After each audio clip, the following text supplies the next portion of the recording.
मान लो श्री शिवाय नमस्तुभ्यम, वो पत्र हमको यहाँ पर मिल नहीं रहा, पर वो पत्र उस लड़के ने जो लिखा, क्या श्री शिवाय नमस्तुभ्यम बोलने से भगवान शिव आते हैं? क्या ओम नमः शिवाय बोलने से भगवान शिव आते हैं? क्या नमः शिवाय बोलने से भगवान शिव आते हैं? आप सब छत्तीसगढ़ की मेरी जीजियां बैठी हैं, मेरे जीजा बैठे हैं, मेरी बेटियां, मेरे बेटा, मेरी माताएं, मेरे भाई सब बैठे हैं।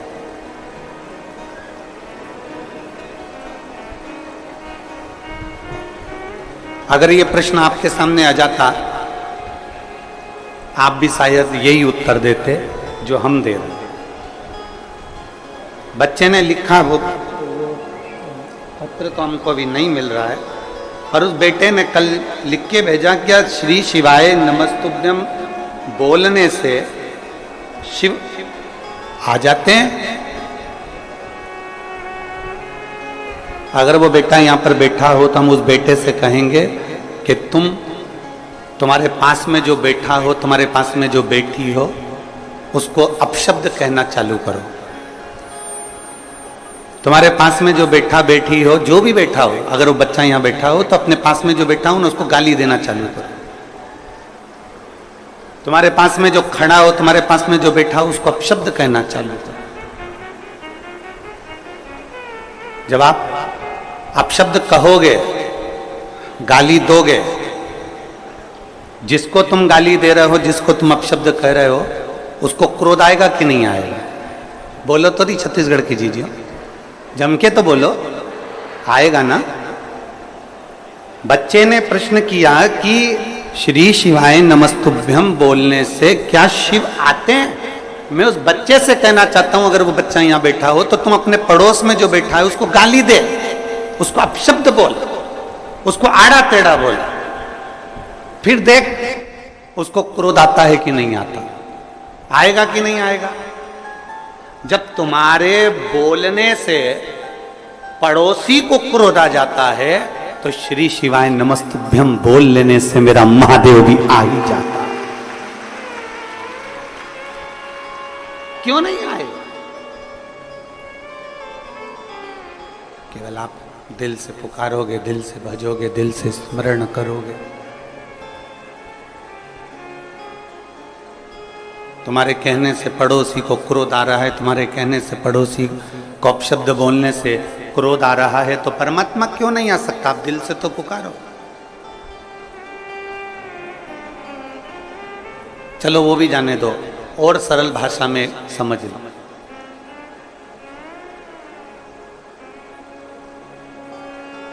एक कोई जीव जंतु है ना, एक बिल्ली है, कुत्ता है, गौ माता है, तुम्हारे घर में कोई खरगोश है, कोई तोता है, कोई पक्षी है, कोई कुछ भी है, उसको तुम बहुत प्रेम से जब पुकारते हो, बहुत प्रेम से पुकारते हो, तो वो पक्षी, वो पशु, वो गौ माता, वो श्वान, वो बिल्ली तुम्हारे पास में आती कि नहीं आती? अरे बोलो तो जम के, आती है ना? आपने केवल उसको प्रेम से पुकारा, आपने केवल उसको प्रेम से बुलाया, तो वो तुम्हारे करीब में आ गया। जब एक जीव तुम्हारे प्रेम से बुलाने से तुम्हारे करीब में आ सकता है, तो तुम्हारे प्रेम से, करुणा से, वात्सल्यता से परमात्मा को पुकारने पर मेरा देव अधिदेव महादेव भी तुम्हारे पास में आ सकता है। बोल बम का नारा है, सारी समस्या का हल।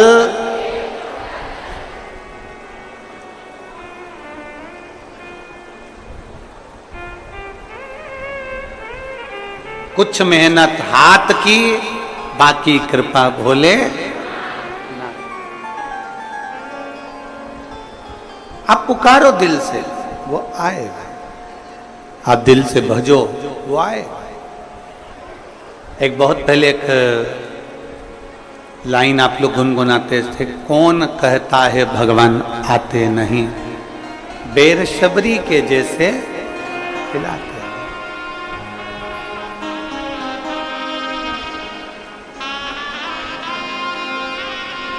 कौन कहता है भगवान सोते नहीं, लोरी यशोदा जी जैसी हम सुनाते नहीं। जिस दिन हम दिल से स्नेह से भगवान शिव को पुकारेंगे, जिस दिन हम स्नेह से परमात्मा को आमंत्रित करेंगे, हमारा परमात्मा हमारे करीब में जरूर आएगा। देरी नहीं लगा सकता। शिव महापुराण की कथा क्या सिखाती है? भगवान शंकर की कथा केवल यही सिखाती है कि आप जिस परिस्थिति में हैं, आप जैसी भी परिस्थिति में हैं, उस परिस्थिति में परमात्मा को पुकारो।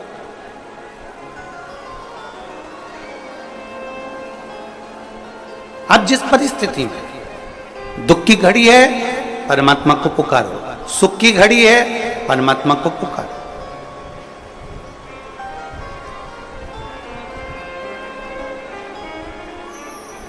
ये बोलबम सेवा कल्याण समिति भिलाई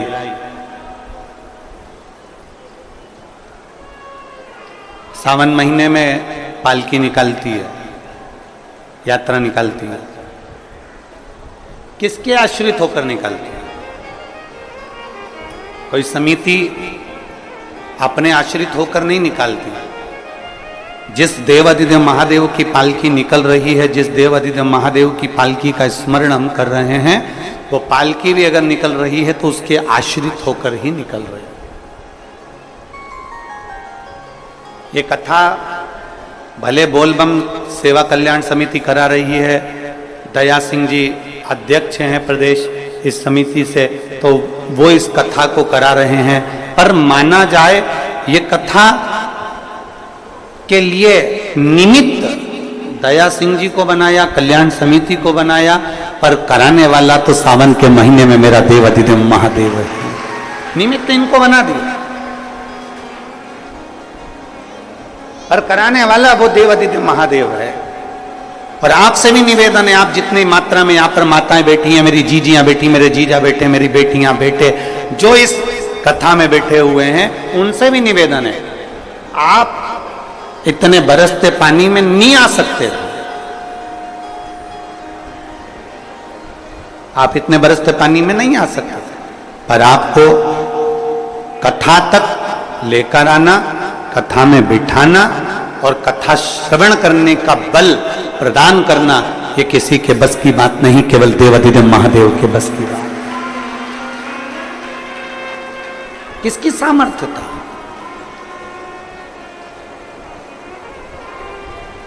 आप और हम सोचे कि हम शंकर जी को अच्छे से जानते हैं, ना ना ना ना, ना जाने कितने तपस्वी तप कर कर कर चले गए, ना जाने कितने साधक साधना कर कर कर चले गए, ना जाने कितने व्रत कर कर कर चले गए, कितनी उपासना कर कर कर चले गए, पर वो भगवान शिव को नहीं जानता है।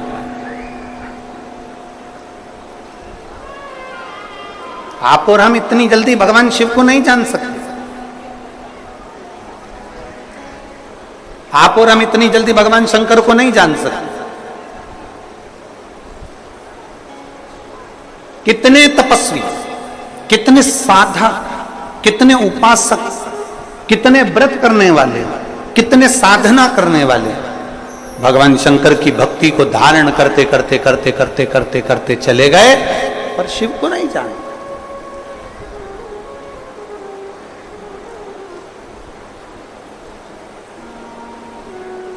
आप में से कई माताएं ऐसी हैं, जब मंदिर में पूजन करने जाती हैं तो दो चार माताओं को राय देकर आती हैं, अरे तुझे नहीं आती ऐसे पूजन करा कर, अरे तुझे नहीं आता ऐसे जल चढ़ाया कर, अरे तुझे नहीं आता तू ऐसा करा कर, अरे तुझे नहीं आता ऐसा करा कर। मेरी उन माताओं से निवेदन है, आपको जो आता है ना वो आप अपने दिल में रखिए, अगर उसको बताना ही है ना तो मंदिर से बाहर निकल कर बताओ, पर मेरे महादेव के सामने कोई राय मत दीजिए, कोई विचार मत दीजिए।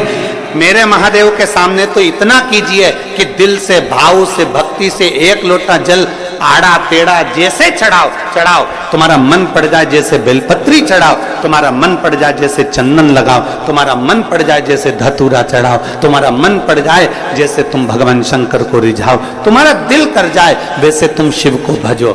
उल्टा बजो, सुल्टा बजो, जैसा भजोगे तुम्हारे ऊपर है। बीज पृथ्वी के अंदर डाला जाता है, खेत में डाला जाता है, वो उल्टा है कि सीधा। ये बीज अंदर गया किसको मालूम, पर पौधा सीधा ही लगता है। उसी तरह तुम कैसे भी जपो, मेरा महादेव मिलता जरूर है, मिलता है।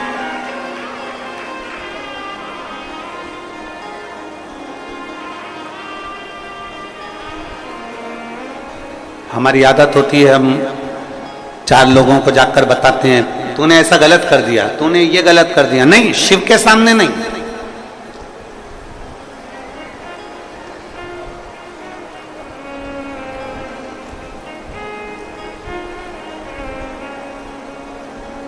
शिव के सम्मुख में नहीं।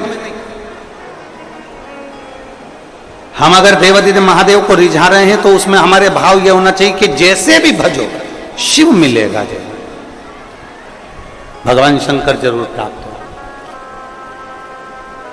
और तेरी कृपा बिना न हिले एक भी अणु, लेते हैं श्वास तेरी कृपा से तनु तनु। बखान क्या करूं मैं राखों के ढेर का, चपटी भगोत में खजाना कुबेर का। हे गंगाधार मुक्ति द्वार ओंकार तू, भोले ओंकार तू। आयो शरण तिहार शंभु तार तार। जिस भाव से भजो, जिस मन से भजो।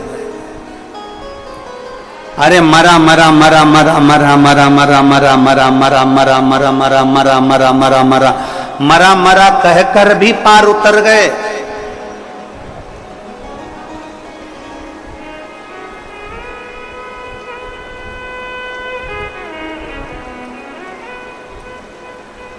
बहुत सारे मिलते हैं आपको, कोई कहेगा ऐसा भजो, कोई कहेगा वैसा भजो, कोई कहेगा ऐसे गुणगान करो, कोई कहेगा वैसे गुणगान करो।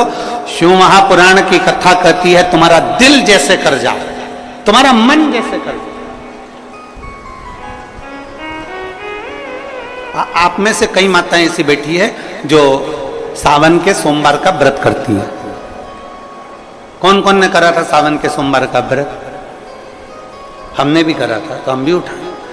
ठीक है, आप लोगों ने व्रत किया ना। अब आप में से और हम में से कई माता बहन भाई ऐसे होंगे जो व्रत करे होंगे, तो उन्होंने एक टाइम फलार किया होगा, एक टाइम जम के बोलो भोजन किया होगा। आप में से कई लोग ऐसे होंगे जिन्होंने एक टाइम फलार करा तो दूसरे समय पर भी फलार किया होगा।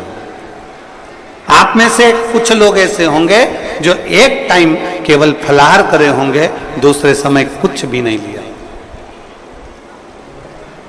बोलो बोलो, सही है कि गलत है? अब ईमानदारी से बोलना। आप में से कई लोग ऐसे होंगे जिन्होंने दिन भर कुछ भी नहीं खाया होगा, केवल एक गिलास दूध, एक फल और बाबा का प्रसाद लेकर और व्रत कर लिया। अब आप में से कई लोग ऐसे भी होंगे जिन्होंने दोनों समय भोजन करा होगा और सुबह नाश्ता भी किया होगा, दिन में पानी पूरी भी खाई होगी, शाम को थोड़ा भगर भी, सब खाया। अब जरा बहुत बहुत गहन चिंतन वाला विषय है, जरा ध्यान दीजिएगा। एक व्रत करा, एक टाइम भोजन, एक टाइम फलाहार, एक ने व्रत करा दोनों समय फलाहार, एक ने व्रत किया कि मैं कुछ नहीं खाऊंगा, एक फल, एक गिलास दूध, एक ने सब कुछ खाया, मतलब दिन भर भोजन कर, दिन भर भोजन किया। अब जो एक समय फलाहार कर रहा है वो भी शंकर का भगत है, जो एक दोनों समय फलाहार कर रहा है वो भी शिव का भगत है, जो एक फल ले रहा है और एक गिलास दूध ले रहा है वो भी शिव का भगत है, और जो दोनों समय भोजन कर रहा है वो भी शिव का भगत है। अब शंकर जी से पूछा जाए कि इनमें से तुम मुक्ति किसको दोगे, इनमें से तुम मोक्ष किसको दोगे, इनमें से सबसे पहले तुम किसकी सुनोगे, किसकी सुनोगे? तो भगवान देवाधिदेव महादेव का चरित्र कहता है माता पार्वती से, पार्वती भले तुम भूखे रहो मत रहो, पर इतना जरूर करो कि किसी का दिल ना दुखे तो मैं प्रसन्न हो जाता हूं और वर प्रदान करूं। तुमने व्रत किया ना किया, तुमने साधना करी ना करी, तुमने तप किया ना किया, तुमने उपास किया ना किया, पर इतना जरूर करो कि जिस दिन तुम्हारा व्रत है, जिस दिन तुम्हारा उपास है, उस दिन तुम्हारे मुख से अपशब्द ना निकले, जिस दिन तुम्हारा व्रत है उस दिन तुम्हारे मुख से आड़ा टेढ़ा ना निकले, जिस दिन तुम्हारा व्रत है उस दिन तुम अपने पिता, पति और परमात्मा, इन तीन के झूठे बर्तन अवश्य घिसे, अवश्य मांजे।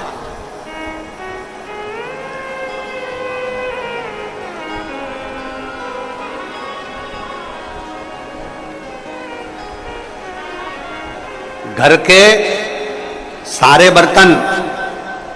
बर्तन मांजने वाली कोई आए वो मांजे, मना नहीं है, पर 3 बर्तन अपने को खुद मांजना चाहिए। पहले नंबर पर पिता के झूठे बर्तन, दूसरे नंबर पर पति के झूठे बर्तन, और तीसरे नंबर पर परमात्मा के झूठे बर्तन हमें स्वयं मांजना चाहिए, हमें स्वयं। इन 3 के बर्तन अगर दूसरे मांजते हैं तो आधे से ज्यादा वस्तु पर हक जो बर्तन मांजता है उसका हो जाता है। अब तुम समझ लेना अच्छे से, हम इसको बहुत विस्तार से नहीं कहेंगे। मालूम पड़े पिता के झूठे बर्तन अगर आप मांज रहे हो, पिता के सामने आप झूठे बर्तन उठा रहे हो, पिता के सामने आप बर्तन लेकर जा रहे हो, पिता के सामने आप उनके बर्तनों को मांज रहे हो, पिता के सामने आप उनके बर्तन उनके कमरे में उठाने जा रहे हो, पिता के सामने आप उनके झूठे बर्तन ले जाकर घिस रहे हो, मांज रहे हो, साफ कर रहे हो, तो पिता आपको देखेंगे तो उनके मन में आएगा मेरी बहू कितनी अच्छी है, देखो सारे बर्तन वो मांजने वाली मांजती है पर मेरा झूठा बर्तन मेरी बहू मांजती है, तो पिता अपनी तिजोरी का माल निकाल के चुपचाप से तुमको दे, ये मेरी बहू है। सारे बर्तन दूसरे मांजते हैं पर मेरी बहू मेरे बर्तन मांजती है, मेरी बहू मेरी सेवा करती है, मेरी बहू मेरी चाकरी करती है, मेरी बहू मेरे बर्तन घिसती है। दूसरे नंबर पर पति के बर्तन, पति ने जिस बर्तन में भोजन किया है उसका बर्तन मांजने वाला नहीं, उसके बर्तन पत्नी को मांजना चाहिए।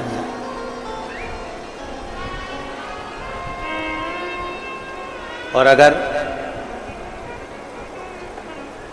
पति के झूठे बर्तन कोई दूसरा मांजने लगता है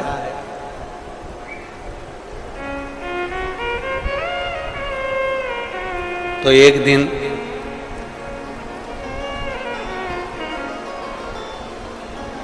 सेठानी नौकरानी और नौकरानी सेठानी हो जाती है, कोई भरोसा नहीं। बहुत सावधानी, बहुत सावधान। पिता पति के झूठे बर्तन भी पत्नी को मांजना चाहिए। स्वामी के जब झूठे बर्तन मांजोगी पति की दृष्टि में आएगा सारे घर के बर्तन दूसरे मांजते हो पर मेरी पत्नी मेरे बर्तन मांजती है, मेरी पत्नी मेरे झूठे बर्तन उठाती है, मेरी पत्नी मेरे झूठे बर्तन संभालती है, मेरी पत्नी मेरे झूठे बर्तन उठाकर रखती है। मतलब उसकी दृष्टि में आपका भाव बढ़ता चले जाएगा। तो आपको जिस दिन तुम बोलो कि मुझे ये चाहिए, पति को याद आ जाएगा ये मेरी सेवा करती है, झूठे बर्तन तक संभालती है, तो तुरंत साड़ी भी दिलाएगा, करवा चौथ अंगूठी भी दिलाएगा, निश्चित। एक पिता, एक पति, और तीसरे नंबर पर बोलो, सब बोलो जम के जरा, परमात्मा। तुम्हारे घर में भगवान का मंदिर है, तुम्हारे घर में छोटा सा शिवालय है, तुम्हारे घर में छोटा सा देवालय है, तुम्हारे घर में छोटा सा मंदिर बना हुआ है, उस मंदिर में तुम भगवान की पूजन करती हो, पूजन करने के बाद भगवान को स्नान कराती हो, स्नान करा हुआ बर्तन रखा रहता है, लोटा रखा रहता है जल चढ़ाने वाला, भगवान के भोग लगाने की छोटी सी कटोरी होती है, भगवान को पानी पिलाने का छोटा सा लोटा होता है, कलश होता है, झारी जी होती है या कोई गिलास होता है। भगवान का बर्तन, परमात्मा का बर्तन घर की स्त्री को, घर की नारी को स्वयं मांजना चाहिए, वो बर्तन मांजने वाले को नहीं देना चाहिए, क्योंकि परमात्मा ये देखता है कि ये मेरे बर्तन मांज रही है, मैं इसको भंडार भर देता हूं। पिता, सब लोग बोलेंगे कौन कौन के बर्तन मांजना चाहिए, जम के बोलो, पिता, पति और परमात्मा। इन तीन के बर्तन, इन तीन के झूठे बर्तन, इन तीन के झूठे पात्र का घिसना, झूठे बर्तन को मांजना श्रेष्ठ है। पिता, पति और परमात्मा।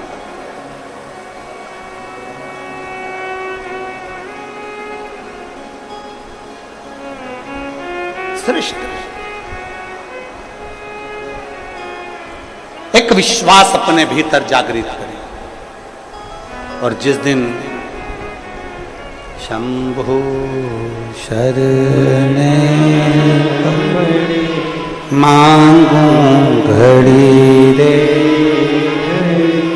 दुख काटो दया करीन दर्शन, शंभु शरणे पड़े मांगू घड़ी रे घड़ी, दुख काटो दया करीन दर्शन। भगवान को प्राप्त करने के लिए मन दिल नम्र कर लो, और दूसरा है परमात्मा से कुछ प्राप्त करना है तो स्वयं समर्पण करो। कैसे भज रहे हो, किस तरह से भज रहे हो, कैसे स्मरण कर रहे हो, उससे मतलब नहीं है। भगवान ये नहीं देखता। भगवान से पूछा जाए कि जिसने व्रत दिन भर का रखा, जिसने कुछ नहीं खाया, जिसने पानी भी नहीं पिया, जिसने दोनों टाइम भोजन किया, जिसने एक समय फलाहार किया, एक समय भोजन किया, आप किसकी सुनते हो?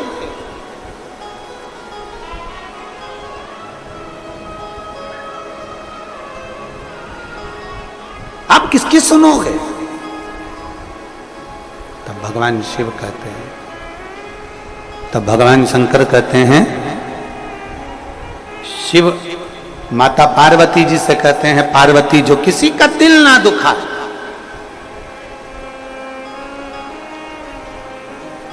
जिसके मुख से कभी अपशब्द ना निकले।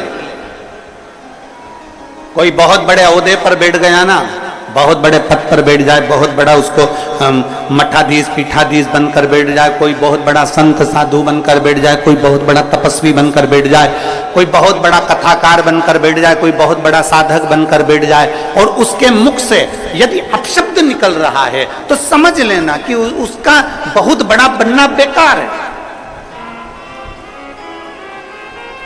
उसका बहुत बड़ा बनना श्रेष्ठ करना ही।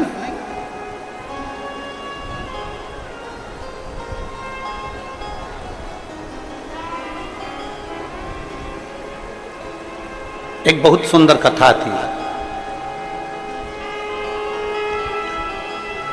एक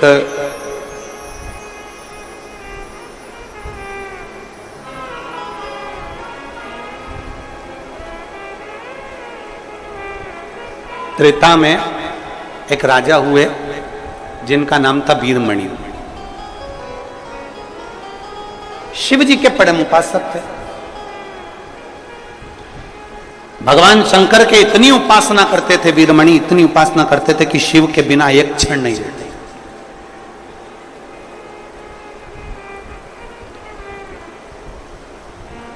और देवपुर नाम के नगर में उनका निवास था। देवपुर नाम का एक नगर था त्रेता में, और उस नगर में वो निवास करते थे वीरमणि। बहुत विद्वान, वीरमणि स्वयं शंकर के उपासक थे और वीरमणि का जो पुत्र था रुक्मंगद, वो भी शिव का उपासक। वीरमणि भी शंकर के उपासक थे और उनका बेटा रुक्मंगद भी भगवान शिव की आराधना करता। कई वर्ष निकल गए तप साधना करते करते, कई साल निकल गए तप साधना करते करते, कई वर्ष उनके तप साधना में निकल गए, पर वीरमणि को शिव का दर्शन नहीं हुआ, वीरमणि को शंकर का दीदार नहीं हुआ, शंकर का दर्शन नहीं हुआ। कई वर्ष निकल गए और मैंने तेरे ही भरोसे बाबा, तेरे ही भरोसे हवा बिच उड़ती जावांगी, बाबा डोर हत्थो छड़ी ना मैं कट्टी जावांगी, भोले मैं तेरी पतंग, शंभो मैं तेरी पतंग, हवा बिच उड़ती जावांगी, बाबा डोर हत्थो छड़ी ना मैं कटी जावांगी। वीरमणि को आज तक शिव का दीदार नहीं हुआ।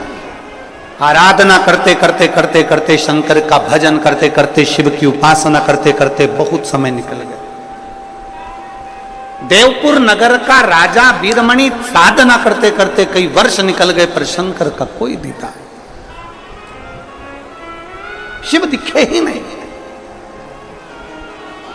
आप में से कई मेरी जीजियां बैठी हैं, रोज शंकर के मंदिर जाती हैं, रोज जल चढ़ाती हैं, रोज शंकर के मंदिर में झाड़ू लगाती हैं, रोज शंकर जी के मंदिर में पोछा लगाती हैं, रोज शिव जी के मंदिर में दीप लगाती हैं, रोज शंकर जी को बेलपत्र चढ़ाती हैं, उनका श्रृंगार करती हैं। कई माताएं ऐसी हैं जिनको अभी तक शंकर का दीदार नहीं हुआ, पर इतना विश्वास से कहता हूं, छत्तीसगढ़ की इस पवित्र भूमि पर इतना विश्वास से कहता हूं, भले शंकर का दर्शन नहीं हुआ हो, पर इतना विश्वास से कहता हूं कि मेरे बाबा ने तुम्हारी झोली खाली तो रखी नहीं होगी, भर जरूर दी।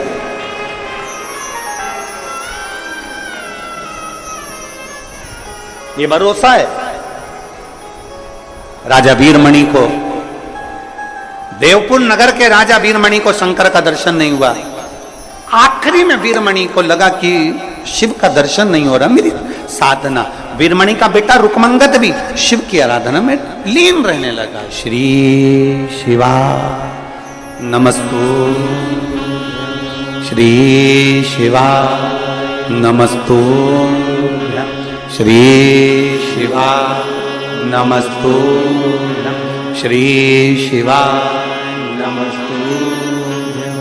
वीरमणि भगवान शंकर की आराधना में डूबे रहते, रुक्मंगद भगवान शिव की आराधना में डूबे रहते।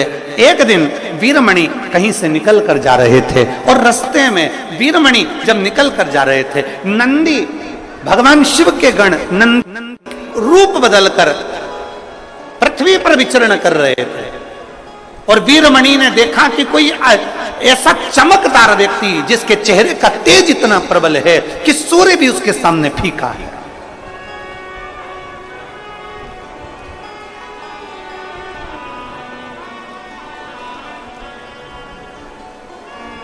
जिसके चेहरे का तेज इतना प्रबल है कि सूर्य भी जिसके सामने फीका है।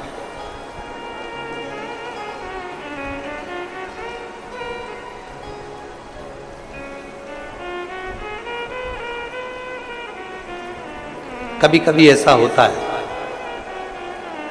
कभी कभी, और ये अनुभव किया है हमने भी किया।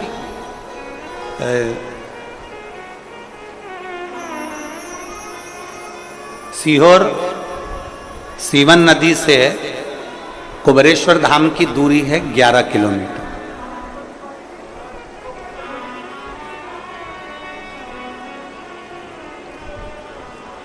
सुल्तानगंज से बाबा बैद्यनाथ जी की दूरी 150 किलोमीटर से ज्यादा।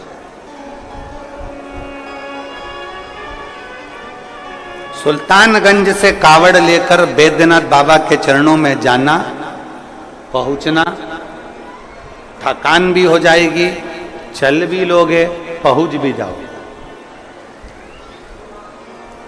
ओमकारेश्वर का जल लेकर उज्जैन तक लोग पहुंच जाते हैं 150-200 किलोमीटर, 150 किलोमीटर चल, लोग 90-100 किलोमीटर तक चल लेते हैं। पर मसीवन का जल लेकर जब कुबरेश्वर धाम तक केवल 11 किलोमीटर चलना है, केवल 11 किलोमीटर।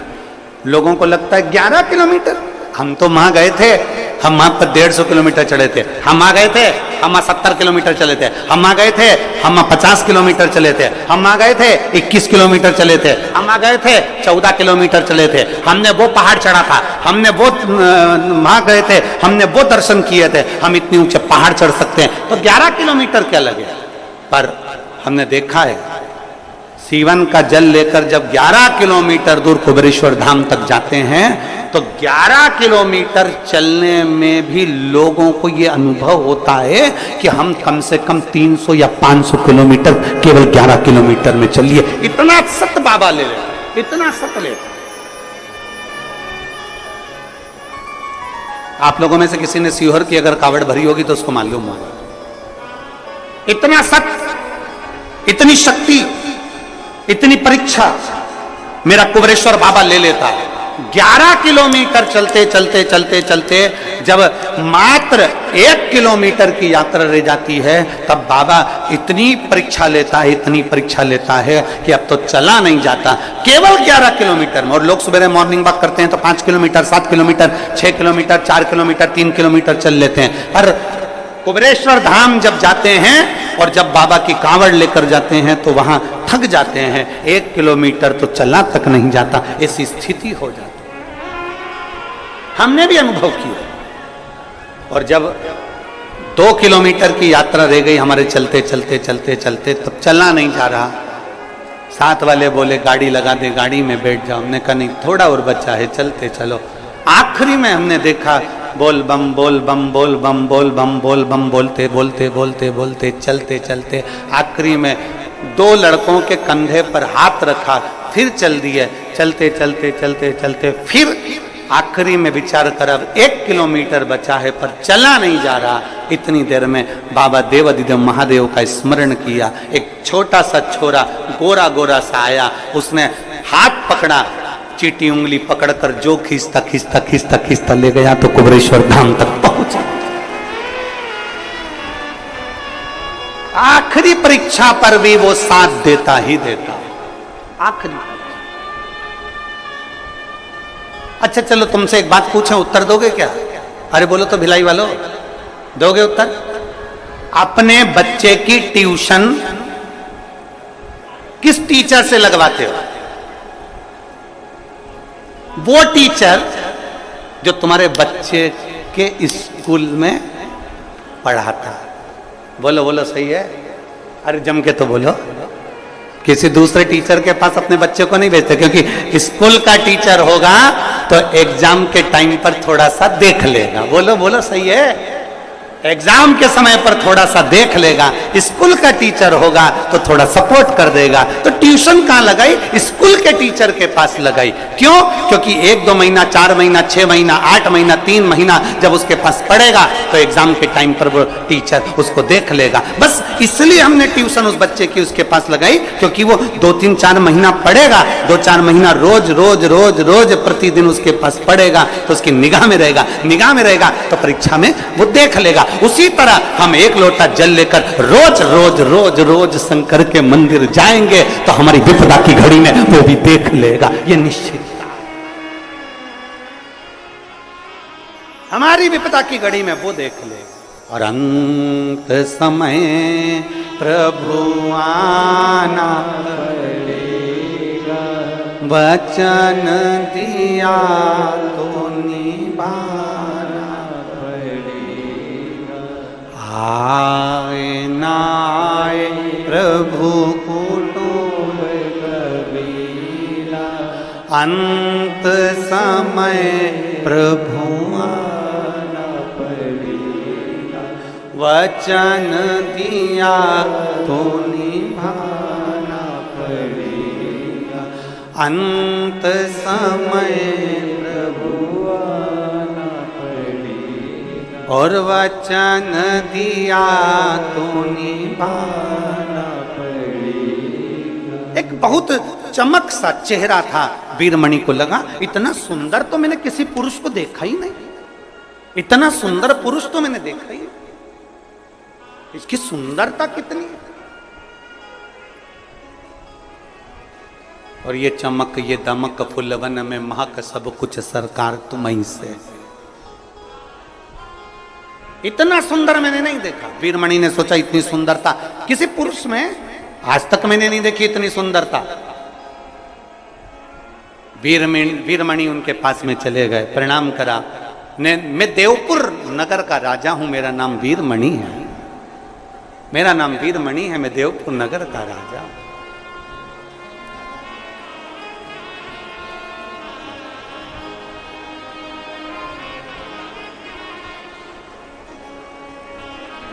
सावन के महीने में वीरमणि राजा की कथा बहुत बहुत फलदायी होती है, बहुत फल। मैं देवपुर नगर का राजा हूं, मेरा नाम वीरमणि है, मेरा एक बेटा है रुकमंगद, वो भी शिव की आराधना करता, मैं भी शंकर की आराधना करता हूं। हम दोनों शिव आराधना में लगे रहते हैं, पर आज तक हमने शंकर का दर्शन नहीं किया। वीरमणि करेंगे, किससे करें? जिसके चेहरे पर बड़ा चमक थी, जिसके चेहरे पर बड़ा तेज था। एक चमक ब्यूटी पार्लर की होती है, वो ऐसी बरसात में धुल के निकल जाती है, और एक चमक ऐसी होती है जिसको पार्लर की जरूरत नहीं पड़ती, जो भगवान के तेज से चमकता है और उसके चेहरे पर वो तेज बना ही रहता। एक चमक वो है। मैं वीरमणि राजा देवपुर नगर का निवासी हूं, मेरा बेटा भी शिव की आराधना करता है और मैं भी शंकर की आराधना करता हूं, पर मुझे आज तक शिव का दर्शन नहीं हुआ। जैसे ही नंदी सुने, नंदी ने मन में सोचा, नंदी ने विचार करा, पूछा क्या आप मुझे पहचानते हो? इतने में वीरमणि राजा ने कहा हम आपको नहीं पहचानते। आप कौन है? हम नहीं जानते। आप कौन है? हम नहीं पहचानते।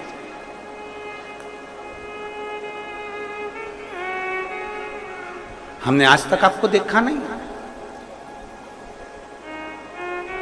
और महाराज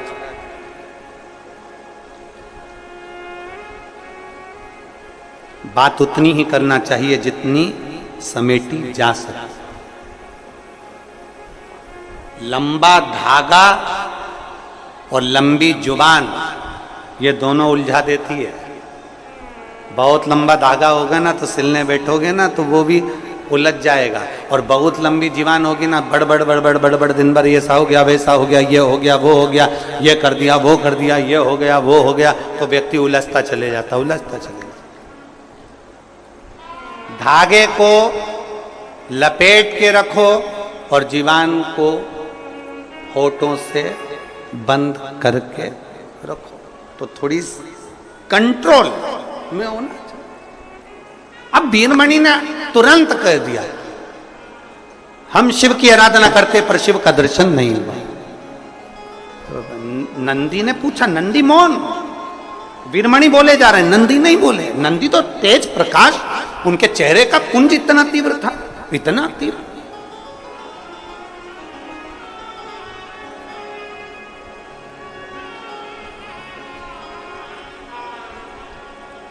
कभी कभी होता है। एक पत्र देखिए,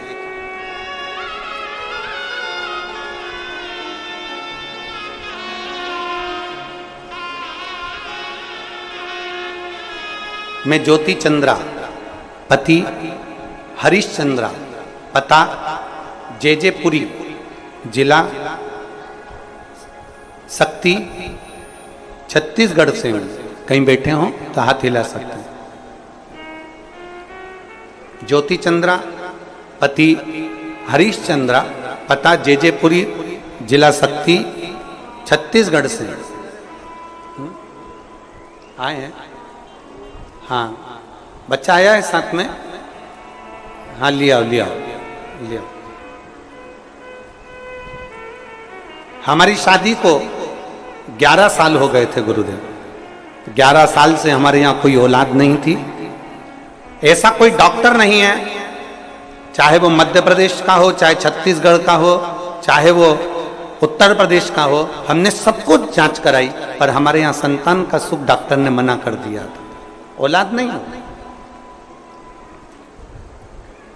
तब मेरी दीदी ने मुझसे कहा कि वो शिव पुराण की कथा टीवी पर आती है, उसको सुन।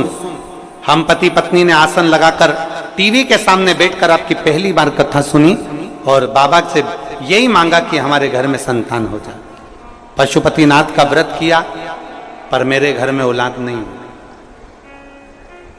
एक बार नहीं, 2 बार नहीं, 3 बार हमने पशुपति व्रत कर लिया, पर औलाद नहीं।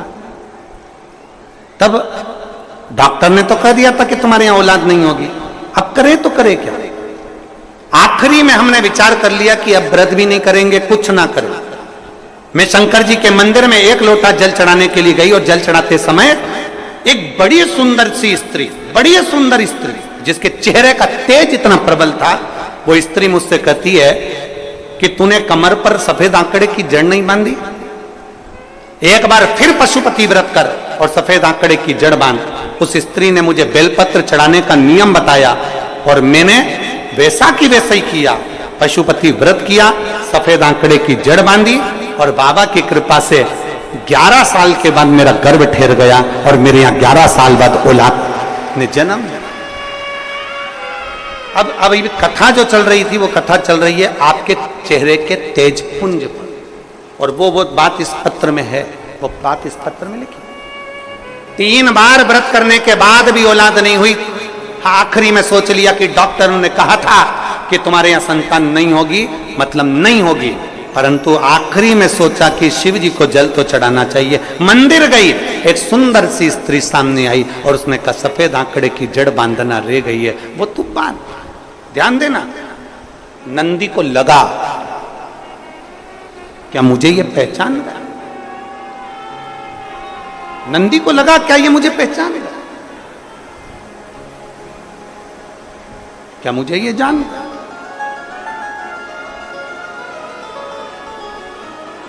महाराज, कभी कभी ऐसा होता है, बिल्कुल हार कर, परास्त होकर एकदम जब हम नीचे की ओर आते हैं, तुमने जो 1 लोटा जल चढ़ाया होता है, शंकर की आराधना करी होती है, तुम्हारे मन में जो विश्वास प्रबल हुआ होता है, वो विश्वास तुम्हारे सामने किसी न किसी के रूप में सम्मुख में आकर खड़ा होता है और वो कह देता है अभी हिम्मत मत हार, तेरे साथ शिव खड़ा। तो ये हिम्मत नहीं हारना, अभी तेरे साथ में शंकर है, तेरे साथ में उघड़दानी है, तेरे साथ में शंभु है। क्यों हार, क्यों?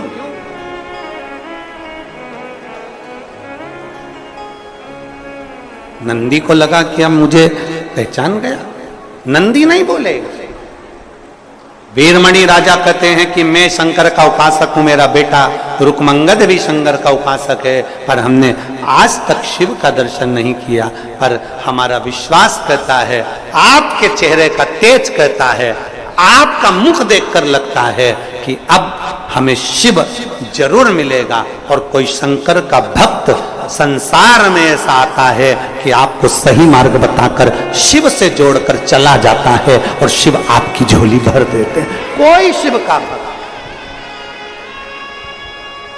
कोई शिव का उपासक,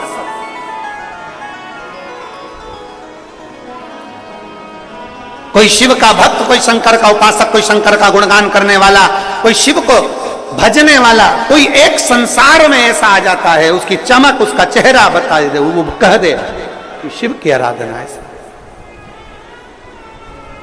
और वो याद रखना, हो सकता है कि तुम्हारे पड़ोस में रहने वाली तुम्हारी आंटी हो, तुम्हारे परिवार की कोई माँ हो, पिता हो, कोई भाई हो, कोई बंधु हो, कोई सखा हो, कोई मित्र हो, कोई दोस्त हो, कोई दूसरा हो, वो भी मार्ग बता रहे, वो भी मार्ग,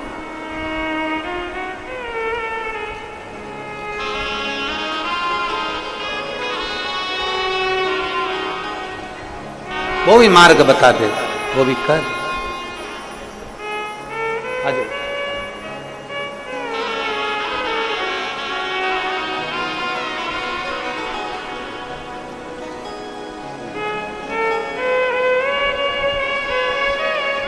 शंभो शंभो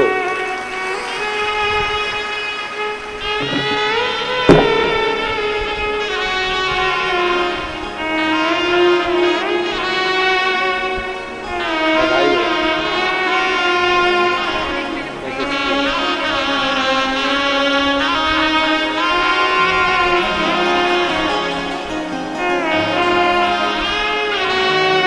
11 साल के बाद संतान हुई। एक बार जोरदार ताली बजाकर साधु का।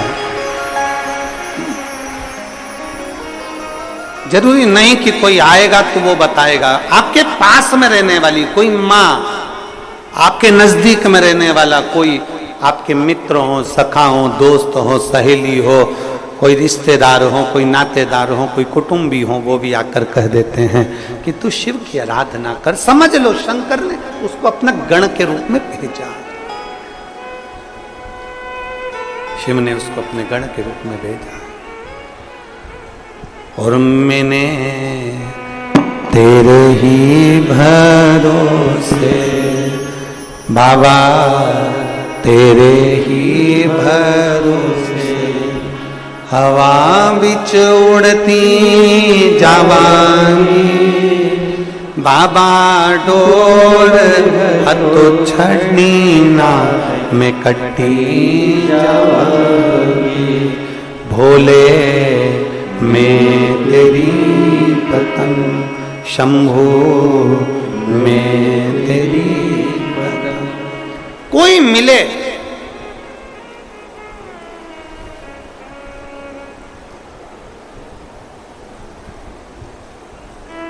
सावन के महीने में एक नियम अच्छा बढ़ाओ, बहुत जोरदार नियम बनाओ। कौन सा नियम बनाओ? सबको कह दो अपने घर में आधा घंटा, 1 घंटा, 15 मिनट, 20 मिनट शिव की बात करो। नियम कौन सा बनाना है? जम के बोलो। अपने घर में कम से कम आधा घंटा किसकी बात करो?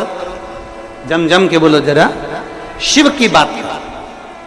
और अगर कोई घर में शिव की बात ना करे तो अपने आप में नियम बना लो कि शिव से बात करो। शंकर भगवान के मंदिर में जाकर 2 क्षण बैठकर उससे नियम बनाओ। सावन के महीने में मैं आधा घंटा रोज शिव की बात करूंगी। केवल मैंने शिव पुराण सुनी है, पर मैं जो मेरे से मिलने आएगा पहले मैं उससे पूछूंगी, हर हर महादेव, श्री शिवाय नमस्तुभ्यम, कैसे हो? बढ़िया, आनंद में। कथा सुनते हो? हमने कथा में वीरमणि का चरित्र सुना था, हमने अशोक सुंदरी का चरित्र सुना था, हमने ब्रह्मा जी का चरित्र सुना था, हमने बेलपत्री की महत्वता सुनी थी। आधा घंटा नहीं तो 15 मिनट, 15 मिनट नहीं तो 5 मिनट, 5 मिनट नहीं तो 1 मिनट हम भगवान शंकर को अपने कीमती समय में से वो समय निकालकर उस परमात्मा को दें। सबसे कीमत वाला क्या है दुनिया में? सबसे कीमती क्या? जम के बोलो, समय। दुनिया में सबसे कीमती होता है समय। सोना गया वापिस आ जाएगा, घर गया वापिस आ जाएगा, दौलत गई वापिस आ जाएगी, और समय गया वापिस नहीं। दुनिया का सबसे कीमती है समय। और भगवान को चाहिए क्या तुमसे? समय चाहिए। क्यों? क्योंकि आखिरी में जब व्यक्ति बीमार होता है, कहीं एक्सीडेंट होता है, वेंटिलेटर पर पड़ा होता है, तब घर के लोग रोते रोते भगवान से कहते हैं थोड़ा समय और दे दो, बच्चे छोटे हैं इसके, कहाँ जाएगा बेचारे को, थोड़ा समय और दे दो। डॉक्टर से कहते हैं डॉक्टर साहब थोड़ा सा समय दे दो, डॉक्टर साहब ऐसा कर दो ना, थोड़ा और जी जाए, थोड़ा समय दे दो। तो भगवान भी कहता है, डॉक्टर भी कहता है, इसने अगर देवाधिदेव महादेव को समय दिया होगा तो महादेव अपने खाते में से इसको समय दिया। समय चाहिए। अंत समय